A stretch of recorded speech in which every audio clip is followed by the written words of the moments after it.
马书第1章18到24节，罗马书第1章18到24节 ，Romans chapter 1 verses 18 to 24。原来神的愤怒从天上显明在一切不虔不义的人身上，就是那些行不义、阻挡真理的人。神的事情，人所能知道的，原显明在人心里，因为神已经给他们显明。自从造天地以来，神的永能和神性是明明可知的，虽是眼不能见，但借着所造之物就可以晓得，叫人无可推诿。因为他们虽然知道神，却不当作神荣耀他，也不感谢他，他们的思念变为虚妄，无知的心就昏暗了。自称为聪明，反成了愚拙，将不能朽坏之神的荣耀变为偶像，仿佛必朽坏的人和飞禽、走兽、昆虫的样式。所以神任凭他们趁着心里的情欲行污秽的事，以致彼此玷辱自己的身体。以上是神的话语。谢谢，谢谢。I did forget to welcome Della. Where's Della? 要介绍的 Della's over here. This is Della. 她是他的Omri的太太。No. 啊，不是啊，不是。Assistant. 哦，是助手，对不起，请他们介绍没有？他听不懂啊，不要紧。So it was Della who emailed me and said Omri's coming to Christchurch and would we like to have him in our church. 所以 Della 呢就接触了牧师，说这个弟兄以色列弟兄会来到基督城。And they work with an organization called HIT. 所以他们的这个事工的这个机构叫做 HIT。HIT hosting Israeli tourists. 是招待以色列的游客。And I believe that Omri, you began this ministry, huh? 所以就是 Omri 就开始他的事工，是从这里开始。So come and share with us. We greet you, welcome. Let's give him a big hand. 所以我们鼓掌来欢迎他。Shalom, everyone. 大家平安。Can you hear me? 听得到我吗？很好。Well, I guess maybe we'll start with your theme for today about the creation, God's creation, and all the things through the creation we can tell about God. 那我们就今天先从我们今天的主题开始来看，从创世以来所有被造之物，从当中如何得知神。I believe that there are three things that distinguish the Bible from any other book in the world. 我相信有3件事情让圣经跟其他的书里面特别的站出来。One of these things is creation versus evolution. 那其中一个就是创造论和进化论。The second one is all the prophecies about the Messiah that has been fulfilled in Yeshua, Jesus, when he walked on the face of this earth. 第二件事呢，就是所有的预言和见证在耶稣的身上，这个弥赛亚就显现出来了。And the third one is the nation of Israel. 那第3呢，就是以色列这个国。And this is what we will talk about today. 那我们今天会讲这3样事情。About the nation of Israel and how we can see through the nation of Israel the existence of the Creator God. 那我们如何在以色列和他当中的一切看出这个创造的主？ So once again, shalom everyone. 那再一次平安。My name is Omri.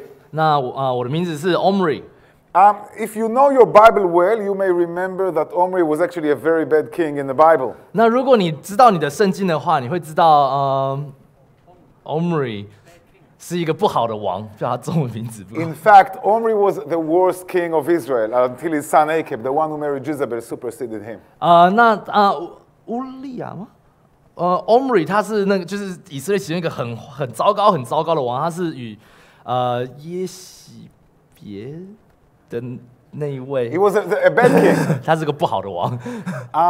So sometimes when I meet with Christians who know their Bible well, 所以有时候我遇到一些基督徒，他们对他们圣经非常了解的话， and they ask me, "What's your name?" 他们问我说：“你的名字是什么？” And I say, "Omri." 我就说我的名字是 Omri。They give me this look. 他们就这样子哦。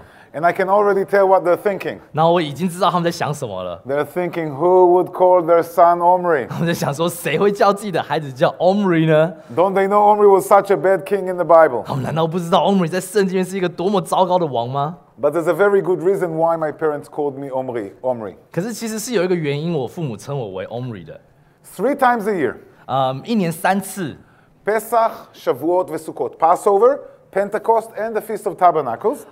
在逾越节、住棚节和五旬节的时候， The Jewish people used to bring the harvest to the temple in Jerusalem. 犹太人他们会将他们的丰收带到他们的圣殿当中。 Now the harvest in Hebrew called Omer, O-M-E-R. 那这个丰收在希伯来文是 Omer，O-M-E-R。 And I happened to be born on the day of Pentecost. 那我是五旬节当天出生的， So my parents called me Omri. It means my Omer, my harvest as unto God. 所以他们称他为Omri，就是我的丰收给予神的。 Again, because I was born on the day of Pentecost. 是因为我是在五旬节当天出 So you 生 can 的， take a deep breath now and relax. 所以你可以放松，你们可以放心。 Now I grew up in a secular kibbutz in Israel. 那 Kibbutz. I'll explain what it is. 我是在以色列一个非宗教性质的一个叫 kibbutz 的地方出生长大的。 Do you know what a kibbutz is? 大家知道什么是 kibbutz 吗？ Maybe I'll explain. 那我来试着解释一下。A kibbutz is a communal way of living. kibbutz 是一个社区性的一个生活方式。 There are more than 300 different kibbutzim in Israel. 那在以色列有超过300个 kibbutz。 Kibbutzim were based on pure communism. 那 kibbutz 的生活方式是一个共产主义的方式。 Not what became later on in Russia or even in China. No， No, not like that. 不是像之后中国和俄罗斯这样子的发展的方式。 But the motto behind the kibbutz was 可是 kibbutz 他们背后的这一个意思是， everyone gives as much as they can 每一个人给予他们所能够给予的， and receives as much as they need. 然后也得到他们所需要的。 Pretty much like how we read in the scriptures how the early disciples had it in the book of Acts. 就很像在使徒行传我们所读到早期信徒的这样子的生活的方式。 When we read that they sold everything they had and they had everything in commune. 我们读到说他们变卖他们所有的，让他们所有所需的，他们都能够得着。 Now, anybody here been to Israel? 所以刚刚问到说有谁去过以色列吗？有几个人而已，不多人。这边有一位，这边。 Anybody maybe studied the map of Israel? 有人有考察过以色列的地图的吗？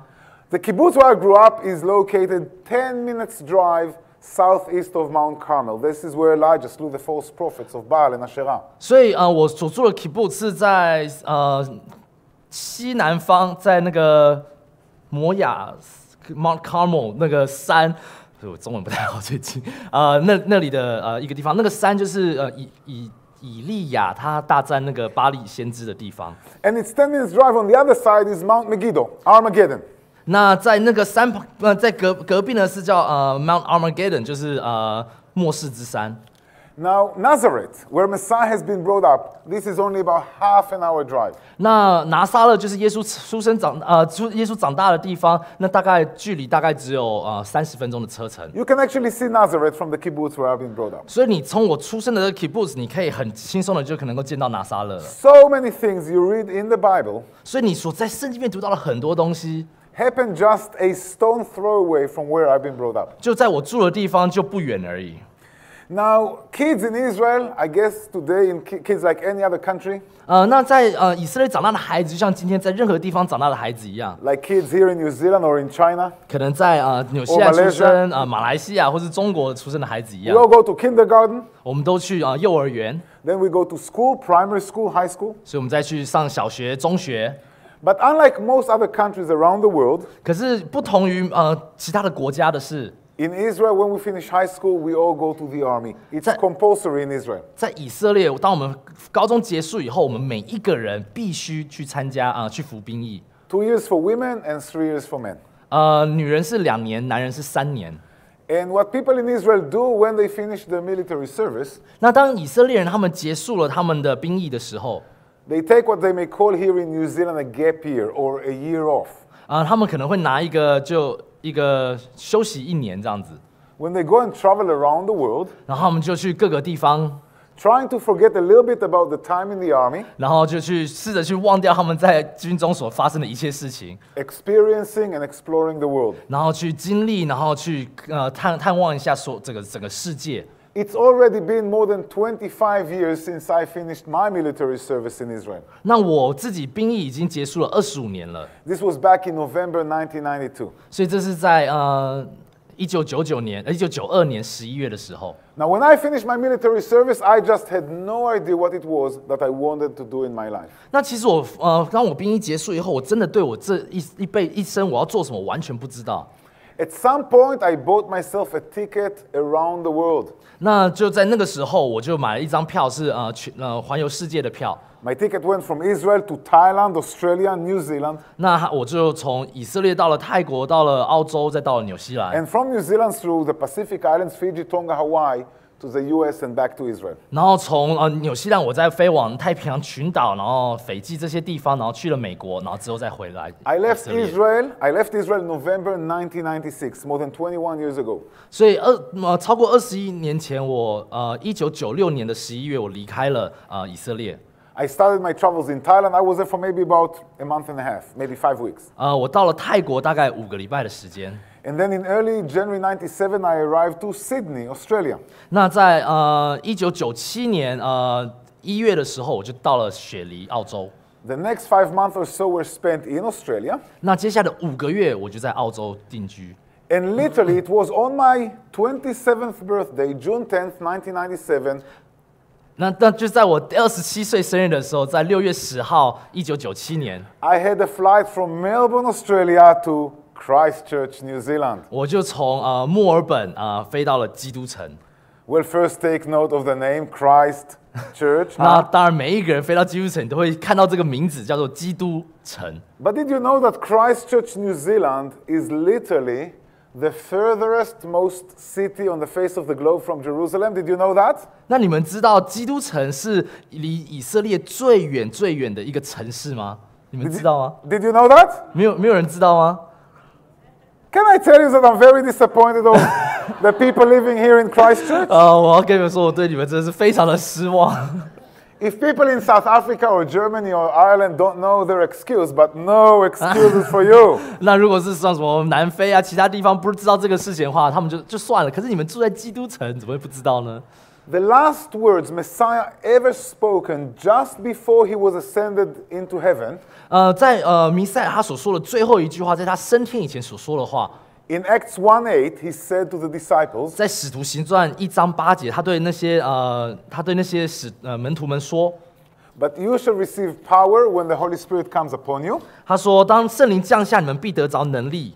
and you shall be my witnesses in Jerusalem and Judea and Samaria, 他们说，你们要在耶路撒冷、犹太全地、撒玛利亚， and unto the outermost parts of the earth. 直到地极，做我的见证。 If you start from Jerusalem, Israel, 如果你从以色列耶路撒冷开始， where is the outermost parts of the earth? 那地极是哪里？ Maybe somewhere in China, 可能是在中国吗？ maybe in Malaysia. 可能到了马来西亚吗？ Literally here in Christchurch, New Zealand. 那我们从字面上来看，地 If you 极 if 就 you 是基督 continue, 城。 when you come from Jerusalem, you arrive to Christchurch. If you continue, 如果你从耶路撒冷到了基督城，你再继续的话， you're already on your way back. 你就已经在走回头路了， It's true. 是真的。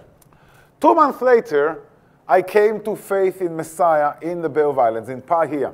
就在2个月以后，就在Bay of Islands 那边，我就成为了基督徒。 I stayed in a hostel. 我就住在一个寄居的地方。 The hostel was run by a Gentile woman, a non-Jewish woman. 那在做这个房东他是一个外邦人，他不是一个犹太人。 And this woman, she shared the gospel with me. 那这个外邦人呢，他跟我传福音。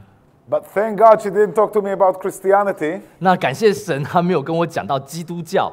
And thank God she never talked to me about Jesus Christ either. 然后也感谢神，他没有跟我提到耶稣基督。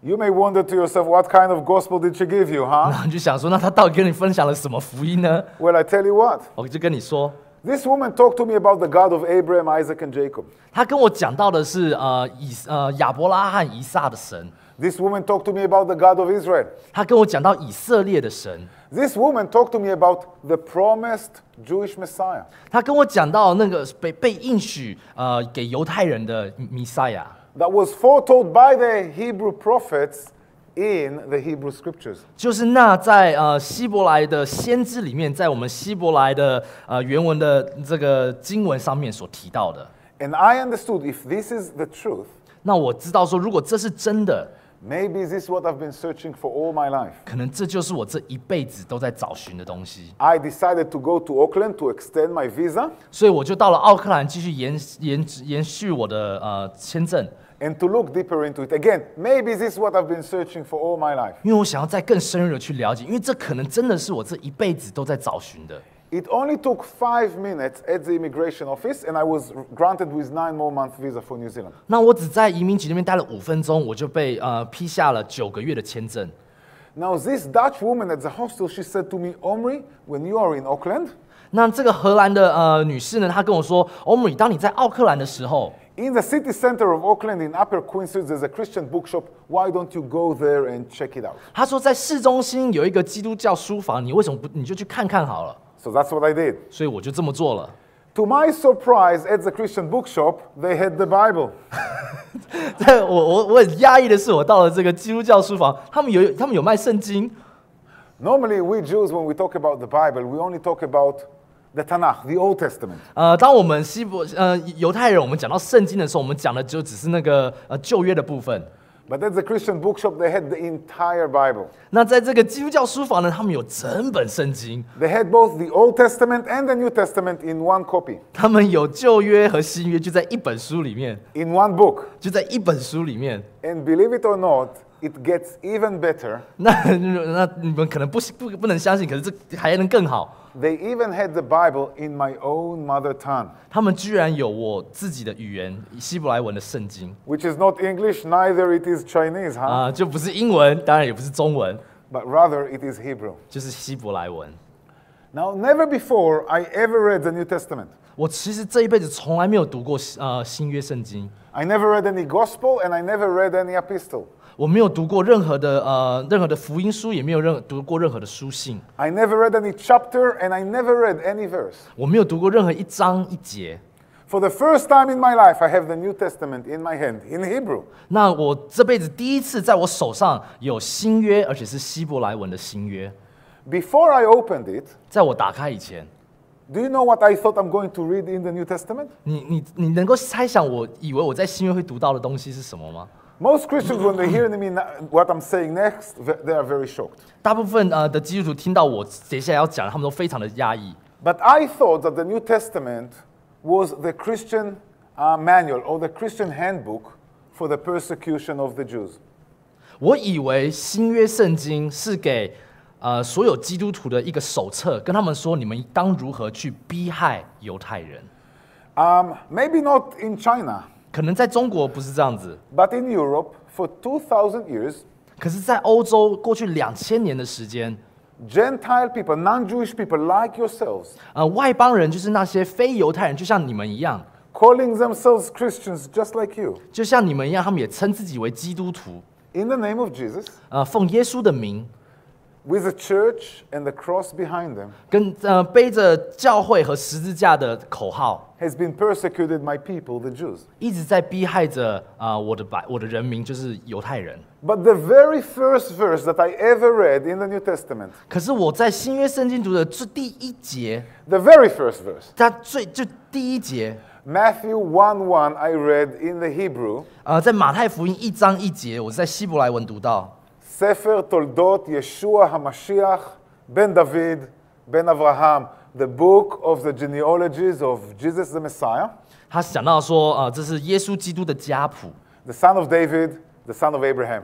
大卫之子，亚伯拉罕的后裔。 And I remember thinking to myself, what is actually more Jewish than that, huh? 然后我就想说，没有任何东西比这还更犹太人了。其实， Yeshua HaMashiach ben David ben Avraham, Jesus the Messiah, the son of David, the son of Abraham.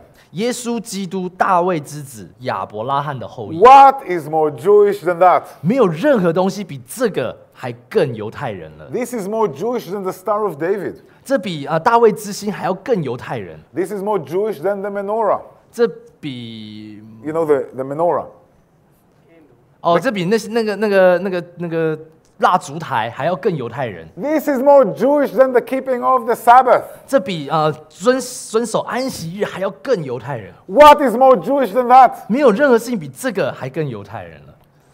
For me, it was a great discovery 那对我来讲，这是一个这是一个极大的一个发现， to realize that the New Testament, 来发现说这个新约圣经， what I thought was a Christian handbook for the persecution of the Jews, 就是我当初以为是给所有基督徒如何逼害犹太人的手册， is actually a Jewish book 其实是一个非常犹太的一本书， written entirely by Jews. 而且完完全全是由犹太人所写的。 You know, I searched the scriptures. 我在查考这经文的时候， Not even one Chinese author there. Not 没有 even one. 连一个亚裔的作者都没有， Only Jewish authors. 全部都是犹太人作者， And it was written for Jewish people first. 然后也是先写给犹太人的， Not for Jewish people only, but for Jewish people first. 不是只写给犹太人，而是先写给犹太人。 For me, it was a great discovery. 对我来讲，这是个极大的发现。 I thought I'm going to find death in the New Testament, and I found life. 我以为我在新约里面我找到的会是死亡，可是我找到的却是生命。 I thought I'm going to read about nuns and priests. 我以为我会读到的是修女，然后传教士。 I thought I'm going to read about Christmas and Easter. 我以为我会读到的是复活节，或是圣诞节。 None of this I ever read in this book. Nothing 我 like 所读 that. 到的完全跟那些一点关系都没有。 Instead, I read about my own people. 而我所读到的是我的百姓， I read about my own country. 我读到的是我的国家， I read about the God of Israel. 我读到的是以色列的神， I read about the King of the Jews. 我读到的是犹太人的王。 The sense was very strong right from the start. 这个感觉是从一开始就非常强烈的。 The desire that I had 那我所感受到的， to tell my people, 就让这个渴望来跟我自己的人来 not 说， to you, not to the Chinese, 不是跟华人来讲， not to the French or the Canadians or the English or the Germans, 不是跟什么法国人、意大利人、英国人，然后德国人来讲， but to tell my people, the Jews, the children of Israel, 而是跟我的人民来讲，跟犹太人来讲，跟以色列的人民来说， about our long rejected and forgotten Messiah. 跟他们在讲说我们长期以来所遗忘而忽略的这个弥赛亚。 Later on, I found out that Paul the Apostle, 之后我就发现保罗这位使徒， he must have had a very similar experience. 他应该有的是非常相似的一个感受， Because in Romans 10:1, Paul writes, 因为在罗马书10章1节，保罗说， Brethren, 他说弟兄们， my heart desire and prayer to God 我心里的渴望和我的祷告给神， for the people of Israel that they might be saved. 是要以色列人得救。 And this is what I dedicated the last 20 years of my life. 所以这就是我过去20年以来我在生命中所做的事情， The salvation of my people, Israel, the Jews. 就是以色列人的救赎， And especially in training you, 然后也特别是在帮助你们、预备你们 the Gentiles, the non-Jewish people, 所谓的外邦人、那些非犹太人， for your God-given, 来给因为你们是神所给你们的， your God-given task and calling 因为这是神所给你们的，从神而来的使命和呼召， to bring back the gospel, 将福音带回， not just to where it first came from, 不是带回它起初来的地方， but also to where it first belongs. 而是它起初所归属的地 You 方。 started your reading today from Romans 1:18, right? 你们今天开始的读经是从罗马书1章18节， But Romans 1:16 says, 可是16节这么说到， For I am not ashamed of the gospel of Messiah, 他说我不以福音为耻， for it is the power of God unto salvation to everyone who believes. 这福音本是上帝的大能，要救一切相信的。Most people stop there, 很多人在这边就停住了。 but the verse never stopped there. 可是那个经节不是在这边停止的， The verse goes on to say to the Jew first 他经文继续说，先是犹太人， and also to the Gentiles. 后是希利尼人或是外邦人。 To the Jew first and also to the Gentiles. 先给犹太人，再来才是外邦人。 This is what we will talk about today, 今天我们想要讲的是这一个， about the importance and significance of Jewish evangelism. 这个重要性就在于对犹太人传福音。 Is it important? 这重要吗？ Why it's important? 为什么它重要？ Maybe it's only important to me because I'm Israeli, because I'm Jewish. 可能只对我重要，因为我是以色列人，我是犹太人。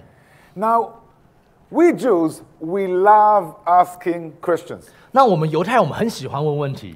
Sometimes when we ask a question, we want to get an answer. 有时候我们问问题，我们是想要得到答案的； And sometimes when we ask a question, we don't want to get an answer. 有时候我们问问题，我们其实不想得到答案， We just try to make a point. 我们只是想要发明我们的想法而已。 We're just trying to get our hearers maybe have a bit of a think about it. 我们只是想要我们的听众能够来想一想我们现在所说的。 Don't worry, I'll tell you when I want an answer and then when I don't want an 可 answer. 是我会跟你们说 I will 什么时 tell 候我要你们的回答，什么时候你不用回答。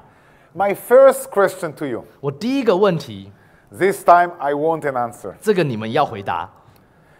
The people that gathered here this morning 今天在这边所聚集的这一些人， in this Chinese church in Christchurch, New Zealand, 就在基督城纽西兰的这个华人教会， are you guys really looking forward for Messiah to return? 你们真的很期待弥赛亚再来吗？ Or maybe you're sitting here praying, please, Lord, take your time. 还是你在这边说神啊，求你慢慢来， After all, life in this world is very exciting, 因为 huh? 在这世上的生活实在是太有趣了。 Christchurch is a great city when there's no earthquakes. 那基督城在没有地震的时候是个非常好的城市， New Zealand is a wonderful country. 纽西兰是个非常美的国家。 What do you guys say? 你们说什么？你们怎么说呢 You？say, come, Lord Jesus, Maranatha? 你们说耶稣你赶快再来。 What do you say? 你说什么？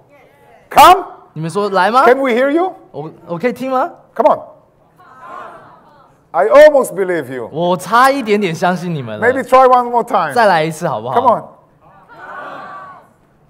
I don't think it's going to come like that. 我不觉得耶稣这样子会来的。 All right. Wonderful. So, with this in view, if we really want to see the Messiah comes to this world, 如果我们真的想要弥赛亚再来到这世上， I have one more question. 那我还有另外一个问题。 This time I don't want your answer. 那我这次不需要你们 I 回答 just want you 我， to think. 我只是让你们想一想， What is the one thing and one thing only that must happen? 那如果耶稣弥赛亚要再来，那所要发生的那一件事是什么？要发生什么事才会让他来？ And when that one thing happens, without that one thing happens, Messiah will never ever both visibly and physically return to earth to reign for 1,000 years. 有一件事如果没有发生的话，弥赛亚他不会再用任何形式来到这世上，然后掌权1000年。And guess what? When Messiah returns to this world, 那弥赛亚来到这世上的时候， he will not be reigning from New York or Moscow or Berlin. 他不会从纽约，或是从莫斯科，或是从柏林那边掌权。 He will not be reigning from Rome or Paris or London. 他不会从罗马、巴黎或是伦敦那边掌权， Not even from Shanghai 也不会从上海 or 掌权， Wellington or Christchurch. 或是从威灵顿或是基督城。 Where will Messiah be reigning from? Anybody? 他会从哪里掌权呢？ Where? I can't hear.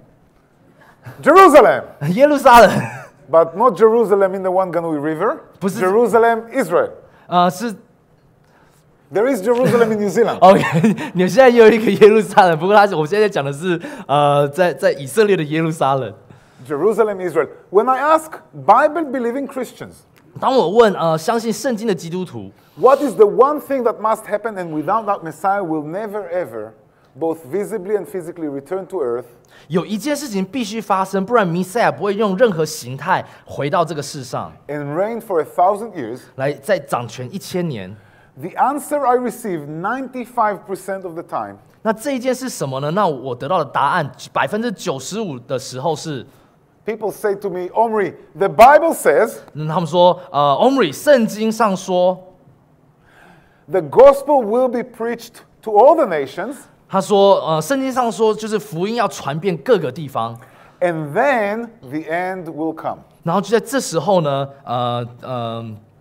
这末日就要来。There's lots of truth in that statement.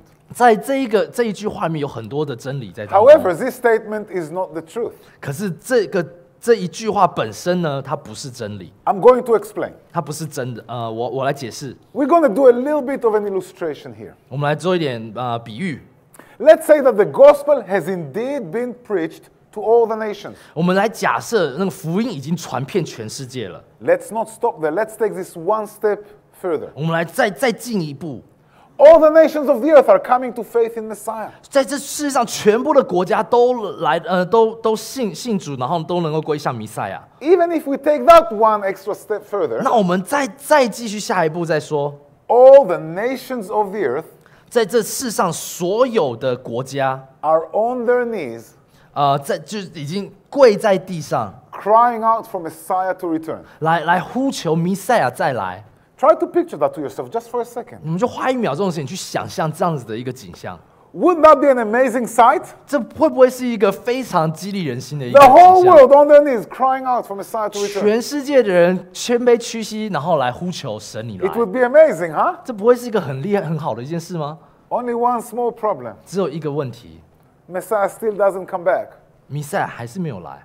So I'll just give it to you as plainly and as simple as I possibly can. 那我就尽量以最简单、最精简的方式来跟你们表示为什么。 But just like the first coming of Messiah to this world, 就像弥赛亚第一次来的时候， so does the second coming of Messiah to this world.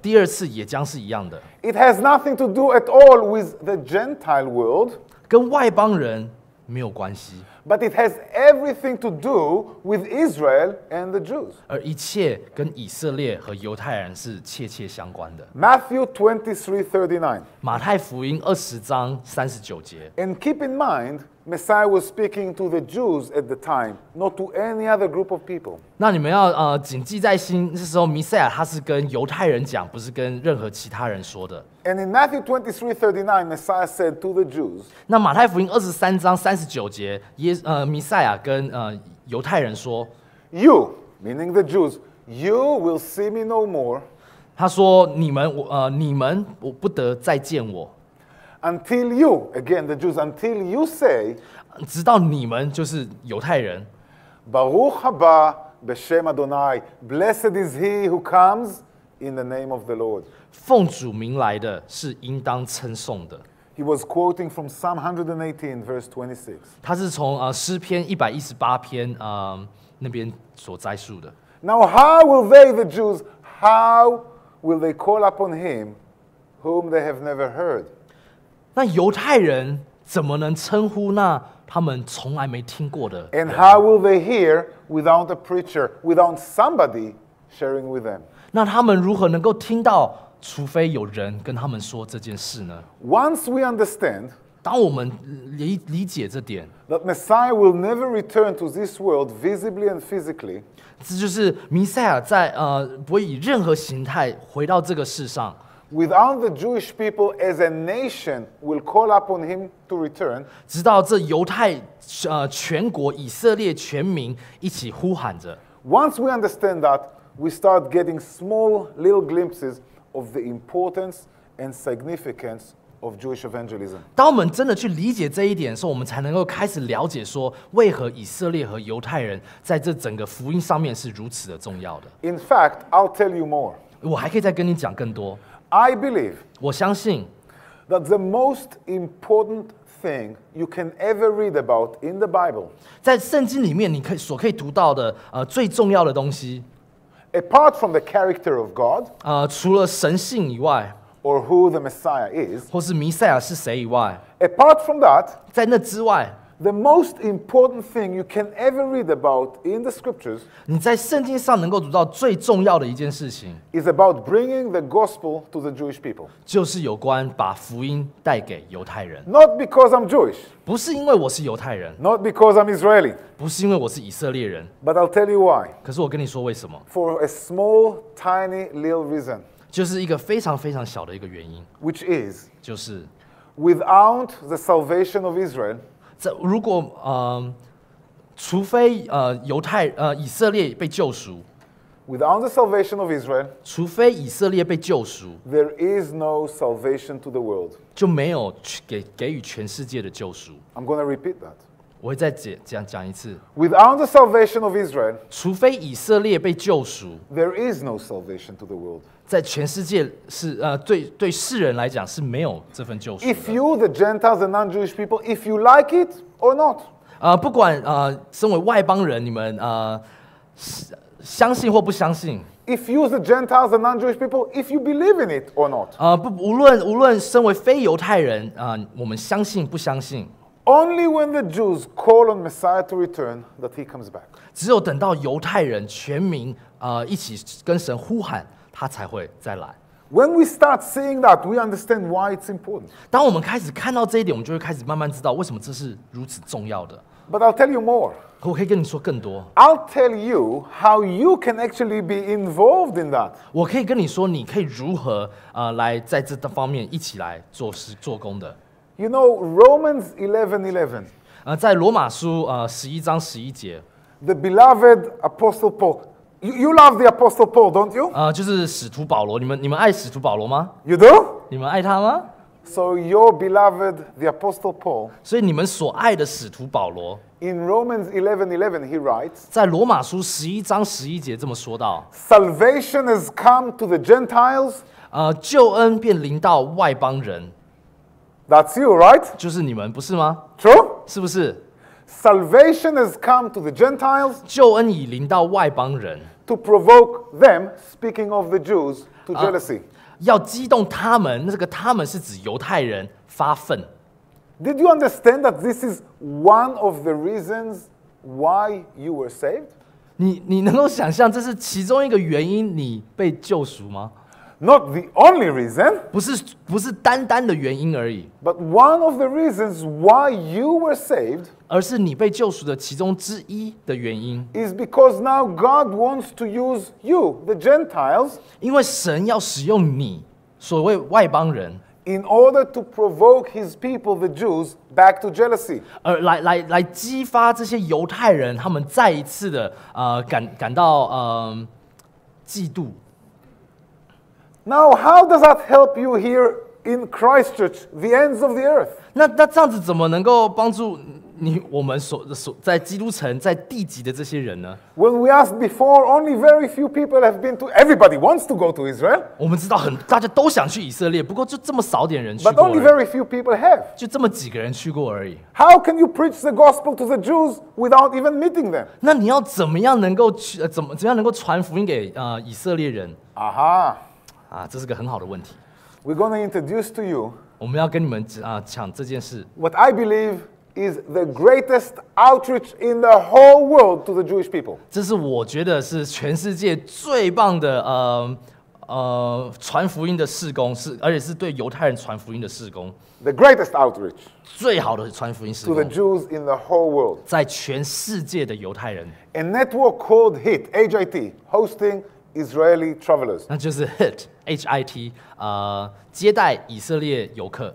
What's so exciting about the HIT network? 那这个 HIT 他这个这个行动到底是为什么这么激励人呢？ You're probably thinking because I'm running this network, don't you? 你可能想说因为你是这个主办人嘛， No, it has nothing to do with me. 其实跟我完全没有关系。 I tell you why I believe it's so exciting. 我来跟你说，为什么我相信这是一个非常兴奋的一件事情？ Because in the last 18 years, 因为在过去的18年来， Gentile people, non-Jewish people like yourselves, 外邦人、非犹太人，就像你们， lovers of the God of Abraham, Isaac, and Jacob, 也是爱亚伯拉罕、以撒和雅各神的人， lovers of the God of Israel, 喜爱以色列神的人， true followers of the Jewish Messiah, Yeshua, Jesus.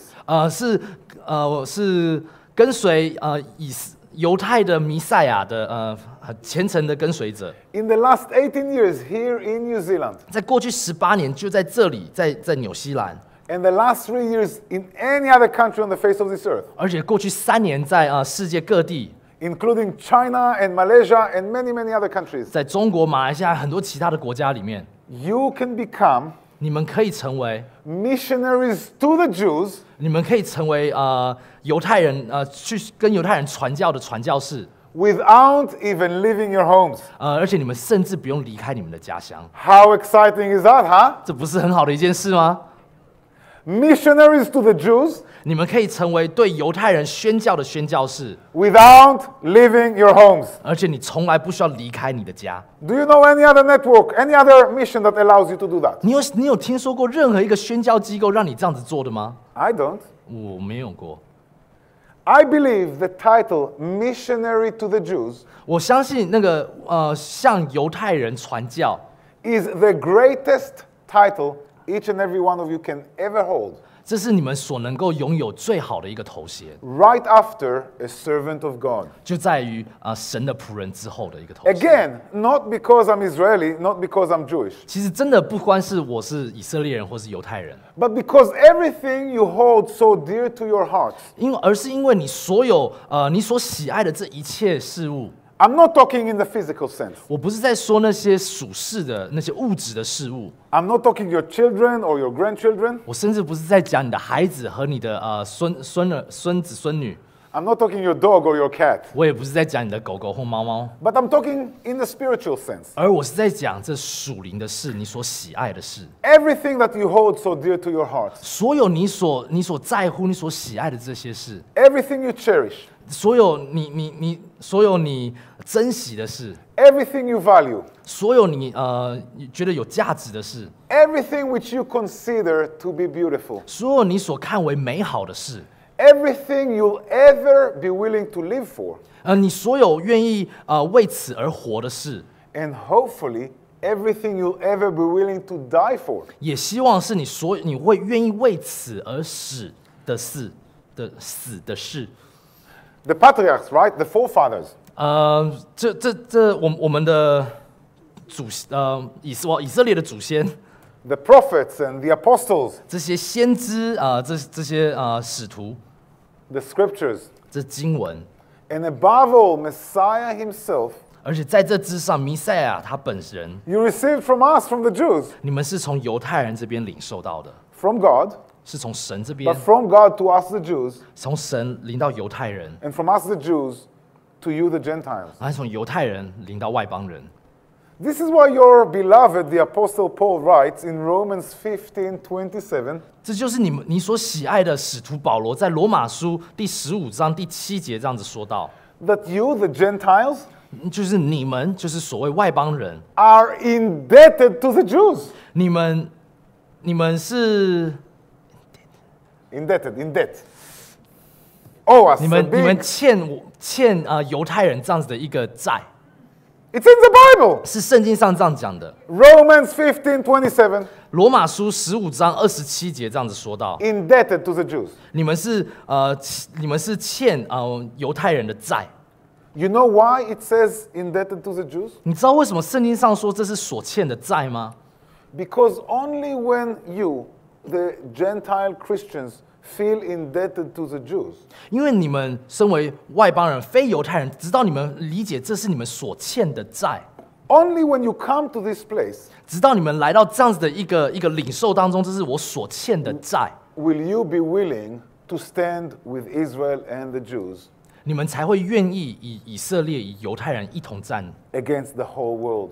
来抵抗这世界的趋势。 And again, the whole world is coming against Israel and the Jews. 而所有的全世界都在与以色列和犹太人抗争， It's a sad thing, 这是一个很可惜的事情。 but more than 95% of Bible-believing Christians, 可是所相信圣经的基督徒95%的人， they don't understand 他们不了解， that apart from the Messiah himself, 这除了弥赛亚他本人以外， the number one player in God's plan for the salvation of the whole world, 在这个神给全世界这个救恩的计划的一个主要的这一位人士， apart from the Messiah, are the Jewish people. 除了耶稣以外，除了弥赛亚以外，这个最重要的群主就是犹太人。The Jews are the key to God's salvation to the whole world. 犹太人是神对全世界、全世人的救恩的计划的一个主要的一个部分。 Messiah himself said, 弥赛亚他自己说， salvation is of the Jews. 是说救恩是给犹太人的。 Most of you are from China, right? 我们大部分是从中国或者是华人， Right? 不是吗？ Many people believe that the Chinese, it's the greatest nation in the world. 大部分人相信中国是全世界最 I'm sure 强 that 大的 some of 国 you 家。 think that also. 可能你们在座有些人也是这样子的想， Yes? 相信这样子的。 I tell you, the greatest nation in the world, 我跟你们说，全世界最强大的国家 Israel and the Jews. 是以色列和犹太人， The nation that gave the world 因为他们是给全世界 the prophets, 先知、 the apostles, 使徒、 the scriptures, 经文， and above all, Messiah himself. 而在这一切之上，弥赛亚本人。 Whom did the Chinese give the world? 我们华 The 人给 Chinese world. 我们华人给了这世界什么呢？ It's a wonderful opportunity 这是一个极大的一个机会， for you, 给你们， even here in Christchurch, New Zealand, 就在这个地方，在基督城， to be used by God 而被神使用， in far greater ways you ever even imagined. 而是超乎你们所求所想的方式被使用， Not just in your own home or family, 不只是在你们的家庭，在跟你们的在家里面， not just in your own job or business, 不只是在你的工作或你的生意上， not just in your own community or church, 不是在你的社区或你的教会里面， but you can actually be used by God 而是你可以被神所使用， in God's greater plans for the salvation of the whole world. 而是在神给全世界的救赎计划当中被使 I 用。 am here to tell you 我是在这边是要跟你说， that you can actually help to hasten the return of Messiah. 你其实是可以帮助加快弥赛亚再来的这个脚步。 You said, "Come, Lord Jesus, Maranatha," didn't you? 你们自己说主啊，你赶快再来，不是吗？ Maybe you want to change your mind now. 可能现在你想要改变你的心意了。 Well, if you want to see the Messiah coming back, 不过，如果你真的期望弥赛亚再归来， this is an opportunity for you to aid, to bring that about. 那这就是你的机会，能够一起参与而加快这脚 To 步， bless God's covenant people, the Jews, 来祝福神所立约的这个百姓， in the most practical way possible 而且是用那最实际的方式来做到， through the gift of hospitality, 而是就是从这个招待的这样的恩赐下， which is so highly commended in scriptures, 而且是在圣经里面被大大的提到的这个恩赐， but so greatly ignored in today's world, even by professing Christians. 可是这却是在今天最被忽略的一个恩赐，甚至是给基督徒。 Come and join our hosting network. 所以我想邀请你们参与我这样这个招待的这个网络， Become missionaries to the Jews without leaving your home. 成为向犹太人宣教的宣教士，而你从来不用离开你的家。 The reward will be great. 你的赏赐是丰富 The 的， reward will be eternal. 你的赏赐是永恒的。 Now, when you prayed this morning, you asked God to bless everyone here, right? 当你今天早上祷告，你祷告神啊，求你祝福在这里所有的人。 I have one last question for you. 我有最后一个问题要给你， I want your answer. 这个是我要你的答案的， Please be honest here with me. 而且我也希望你诚实的回答我。 Anybody here want to be blessed by God? 有人在这里是希望被神祝福的吗 Who does? 谁希望被神祝福？ Everybody. 每一个人 Only some. 有些人不要，剩越来越少了。 I tell you what, 我跟你说， if you want to be blessed by the God of Israel, 如果你希望被以色列的神给祝福， the best way I can see in the Bible, I can't see a better way to do it, 从圣经上我能看到最好的方式来得到这样的祝福的是， is to bless God's covenant people, the Jews. 就是来祝福神所立约的这个百姓以色列人。 God said to Abraham, "He that blesses you will I bless, 神跟亚伯拉罕说：“那祝福你的，我必赐福； and he that curses you will I curse." 那咒诅你的，我也必咒诅。” There's very few people, even among professing Christians, 很少人，甚至在自称是基督徒的人当中， that are looking to bless the Jews. 是会去想说我要去祝福 Most 犹 of 太 the 人。 world, even the Christian world, try to ignore the Jews if they can. 全世界甚至基督徒都试着在忽略或是对以色列睁一只眼闭一只眼。 Be of the small remnant in the church who blesses the Jews. 我希望你们是成为教会群体教会里面的那所谓的圣民，就是不多的这几个来这样子祝福的， God will greatly reward you for that. 因为神必定大大的赐福于你。 In the last 2 minutes that I have, 在我最后的2分钟， I'm just going to say something about the hosting network. 我想要再讲到这个招待网络的事情。 By the way, it goes much faster talking when I have a translator. 其实如果没有翻译的话会更快。 Time flies. 可是时间过得非常的快。 Well, first, hosting with us doesn't mean you have to host everyone at any time. 当你们想要招待人，不代表说你们在任何时候你们都必须招待一个人。 It's always to our host discretion to take or refuse guests, whatever the reasons might be. 你是所谓招待的人，你们可以决定说我要不要招待这个人，我现在适不适合招待，这些决定权都在你手上。 Also, hosting with us doesn't mean that you have to entertain your visitors throughout the day. 而且当你招待这些人，不代表你必须在一整天里面你都要去招待他，然后去逗他开心，或是帮助他有事情做。 You don't have to give them pick up or drop off to the airport. 你不需要去接待他们飞机班机的事情， You don't have to cook for them. 你也不需要为他们煮饭。